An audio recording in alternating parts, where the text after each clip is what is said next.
Hey everyone, and welcome. So, you're thinking about buying or selling a place in Taichung. It's a huge decision, right? And let's be real, the market right now can feel like total chaos. Today, we're going to cut through all that noise and give you the key info you actually need to know. I mean, if you've been paying any attention, you know exactly what I'm talking about.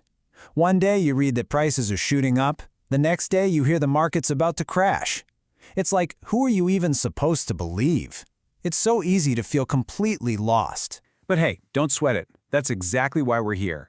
In just the next 5 minutes, we're going to break down all the important trends, the policies, and the numbers you need to see, all based on the latest data.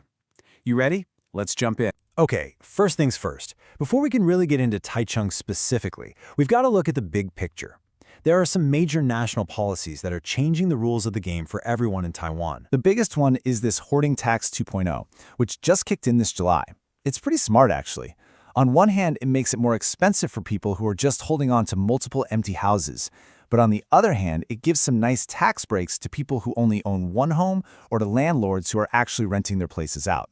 The goal here is pretty clear. The government wants to get more houses onto the market for people to actually live in, not just to use as an investment. And at the same time, we've all felt this, right?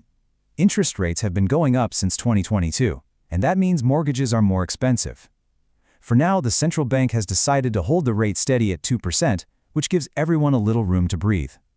But still, that higher cost to borrow money is a real pressure that every single buyer is feeling. All right, now let's bring it home to Taichung, because while all those national things are happening, the city itself is just buzzing with these huge development projects, and they all point to some serious long-term growth. You have to see what's coming. First up, a massive boost for the whole city's vibe, the Hanshen Intercontinental Shopping Center. It's set to open late next year. Then, not long after that, in early 2026, the Shuinan Transfer Center is opening up, which is going to make getting around the city so much easier. And if we look a little further down the road, the famous Taichung Dome is slated for 2030.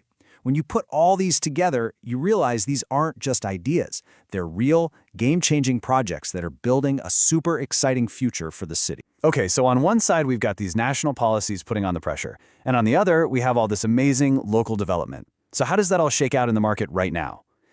Well, let's let the numbers tell the story. And this first number, wow, it's a tough one to swallow. The price-to-income ratio in Taichung is almost 13. Just to put that in perspective for you, it means an average person would have to work and save every single cent they earn for nearly 13 years just to afford a home. That really drives home how much of a challenge affordability is. And this next number shows you the pressure people are under every single month. For the average home buyer in Taichung, over 55% of their monthly income goes straight to their mortgage payment. Just think about that for a second. More than half your paycheck is gone before you even pay for food, savings, or anything else. So, how is everybody feeling about all this? Well, this chart tells us a lot. Both buyers and sellers are feeling pretty hesitant. And when both sides are kind of just standing still, you get this classic wait-and-see market. Buyers are nervous because prices are so high, and sellers don't really want to lower their asking price. But there is one huge thing keeping the market from grinding to a halt, and that's the government's new Youth Anxiety-Free Loan Program.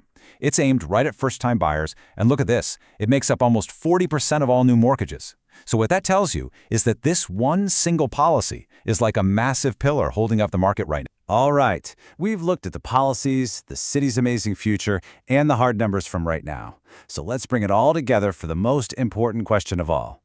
What's your next move? You know, it really just boils down to two sides of the same coin. On the opportunity side, you've got Taichung's super bright future with all these construction projects, plus those government loans that can help you get your foot in the door. But then you flip the coin over to the risk side, and the broader economy feels a little shaky, and you just can't ignore how heavy that financial burden is with today's prices. So this is the question I really want to leave you with.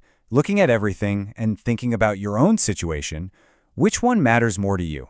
Is it Taichung's incredible long-term potential that makes you feel like now is the time to jump in?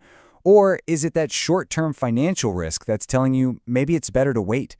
There's no one right answer for everyone, but I hope this explainer has given you the clarity you need to find your own.